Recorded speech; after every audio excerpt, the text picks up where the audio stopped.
జై తెలంగాణ. ప్రియమైన భారతీయులందరికీ 79వ స్వాతంత్ర దినోత్సవ శుభాకాంక్షలు. ఈ రోజు మనం అనుభవిస్తున్న స్వతంత్ర ఫలాలు ఎందరో మహనీయుల త్యాగాల ఫలితాలు. దేశ స్వతంత్రం కోసం తమ జీవితాలను త్యాగం చేసిన మహనీయులకు ఈ సందర్భంగా శిరస్సు వంచి నమస్కరిస్తున్నాను.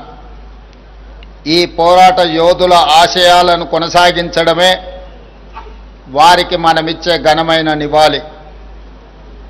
గాంధీజీ సారథ్యంలో సాగిన భారత స్వతంత్ర పోరాటానికి ప్రపంచానికి ఆదర్శంగా నిలిచింది. అహింసే అస్త్రంగా మహాసంగ్రామాన్ని గెలిచి ప్రపంచానికి సరికొత్త పోరాట పంథాను పరిచయం చేసింది. మహాత్ముడి సారథ్యంలో బయట శత్రువులైన బ్రిటిషర్లపై యుద్ధం గెలిచిన మనం, పండిట్ జవహర్లాల్ నెహ్రూ సారథ్యంలో దేశ అంతర్గత శత్రువులైన పేదరికం, అసమానతలు, అస్పృశ్యత, అంటరానితనంపై పోరాటానికి నాంది పలికాం. సంక్షేమానికి కేర్ ఆఫ్ కాంగ్రెస్ పరిపాలన దీనికి చరిత్రే సాక్ష్యం. 13,000 కోట్ల రూపాయల వ్యయంతో 3,10,00,000 తెలంగాణ బిడ్డలకు సన్న బియ్యం అందిస్తున్నాము. ఈ ఏడాది జూలై 14 నుంచి రాష్ట్ర వ్యాప్తంగా నూతన రేషన్ కార్డుల పంపిణీని ప్రారంభించాం. 10 ఏళ్ల తర్వాత చేతిలో రేషన్ కార్డుతో రేషన్ షాపుల ముందు సందడి కనిపిస్తుంది. పాడుబడి మూతబడిన రేషన్ షాపుల తలుపులు మళ్ళీ తెరుచుకున్నాయి. పేదవాడి ఆశలు, ఆకలి తీర్చే భరోసా కేంద్రంగా నేడు గ్రామాల్లో రేషన్ షాపులు పూర్వ వైభవాన్ని సంతరించుకున్నాయి. విశ్వసనీయతే మా సిద్ధాంతం మాకు ఊపిరి. గత ఏడాది ఆగస్టు 15న రైతు రుణమాఫీకి శ్రీకారం చుట్టాం. రాష్ట్రంలో ఉన్న 25,35,000 మంది రైతులకు 20,617 కోట్ల రూపాయలు ఏక మొత్తంగా 2 లక్షల రూపాయల రుణమాఫీ చేసి శాశ్వతంగా రుణ విముక్తుల్ని చేయడమే కాదు, ఈ దేశ ప్రజలకు 15 ఆగస్టు నాడు ఏ విధంగా స్వతంత్రం సిద్ధించిందో తెలంగాణ రైతాంగానికి కూడా రైతు నుంచి విముక్తి కలిగించి స్వేచ్ఛ వాయువులను ఈనాడు ప్రజాపాలన రైతులకు అందుబాటులోకి తీసుకొచ్చింది. అదేవిధంగా మిత్రులారా, రుణమాఫీతో రైతు పట్ల మన రుణం తీరిపోయిందని మేము చేతులు దులుపుకోలేదు. పొలంలో నాట్లు వేసే రోజు రైతు చేతిలో పెట్టుబడి ఉంటే ఆ భరోసా వేరు. అన్నం పెట్టే రైతు అప్పుల కోసం ఎవరి దగ్గర చేయి చాపకూడదన్న ఆలోచనతో ఇందిరమ్మ రైతు భరోసా పథకం కింద ఆనాడు ఎకరాకు ప్రతి సంవత్సరం 12,000 పెట్టుబడి సాయం ప్రకటించాం. పరిమితులు లేకుండా ప్రతి రైతుకు ఈ పథకం కింద సాయం అందించాం. జూన్ 16న ప్రారంభించి కేవలం 9 రోజుల్లో 9,000 కోట్ల రూపాయలు రైతుల ఖాతాలో వేశాం. మిత్రులారా, రైతు రుణమాఫీ పెట్టుబడి సాయమే కాదు, పండించిన పంటను కొనుగోలు చేస్తూ మేము ఉన్నామన్న భరోసా తెలంగాణ రైతాంగానికి ఇస్తున్నాం.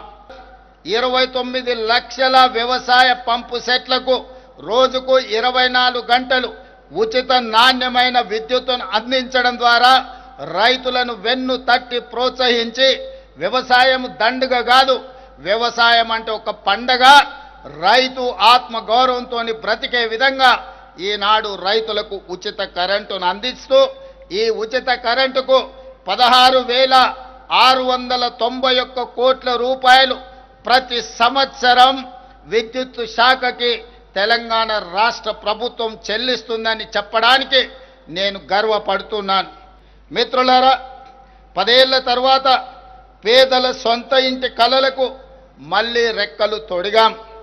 ఆనాడు తెలంగాణ ప్రాంతంలో లక్షలాది మంది గ్రామాలకు, లక్షలాది మంది పేదలకు గ్రామాలలో, తండాలలో, గూడాలలో, మారుమూల పల్లెల్లో ఇందిరమ్మ ఇళ్లను అందించి 2004 నుంచి 2014 వరకు లక్షలాది పేదల సొంత ఇంటి కలను నెరవేర్చాం.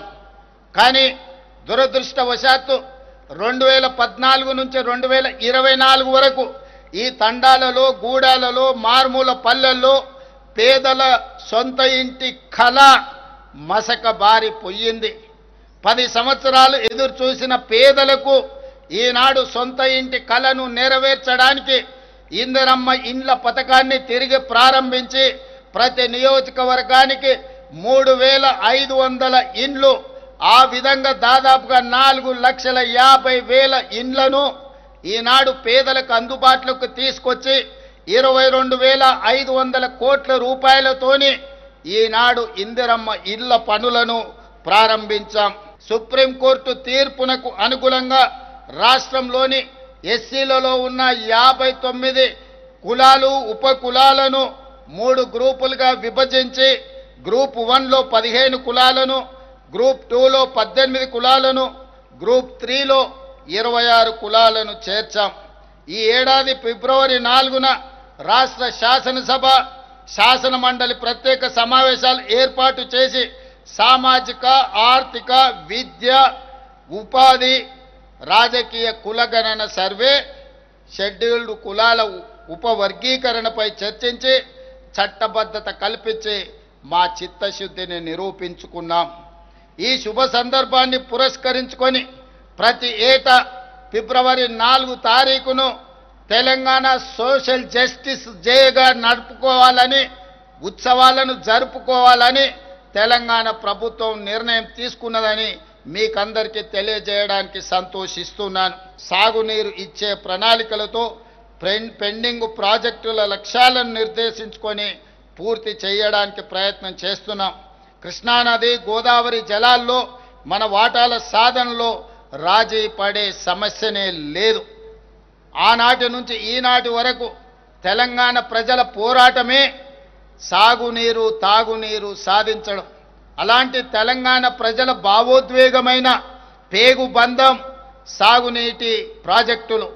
కృష్ణా, గోదావరి నదులలో ప్రతి చుక్క తెలంగాణకు రావాల్సిన వాటాను సాధించి ఎవరి ఒత్తిడికి లొంగేది లేదు, ఎవరి ఆరోపణలకు బెదిరేది లేదు. పలు అంతర్జాతీయ ఈవెంట్లను హైదరాబాద్లో నిర్వహించేలా నిర్ణయాలు తీసుకున్నాం. మీకు తెలుసు, ఇటీవల ప్రపంచ సుందరీమణుల పోటీలు, 72వ సుందరీమణుల ప్రపంచ పోటీలు మన నగరంలో నిర్వహించుకున్నాం.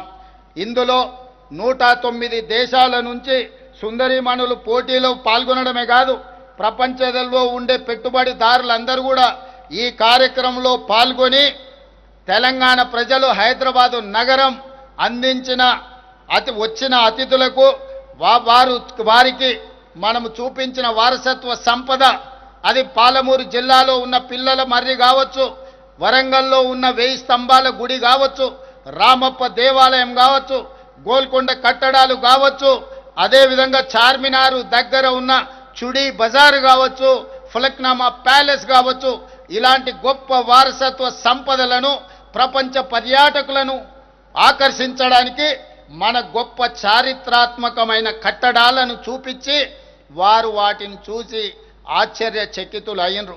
తెలంగాణ హైదరాబాదు నగరంలో ఇంత గొప్ప వారసత్వ కట్టడం ఉన్నదా, మాకు తెలీదు, మేం మళ్ళీ వెళ్ళి మా దేశంలో మీ బ్రాండ్ అంబాసిడర్లుగా మారి హైదరాబాదు నగరానికి అంతర్జాతీయ గుర్తింపు తెస్తాము అని చెప్పి ప్రపంచ సుందరీమణులు మనకు మాట ఇవ్వడమే కాదు, తెలంగాణ తల్లికి శిరస్సు వంచి నమస్కరించి జయ జయ హే తెలంగాణ గీతాన్ని ప్రపంచానికి వాళ్ళందరూ వినిపించారు.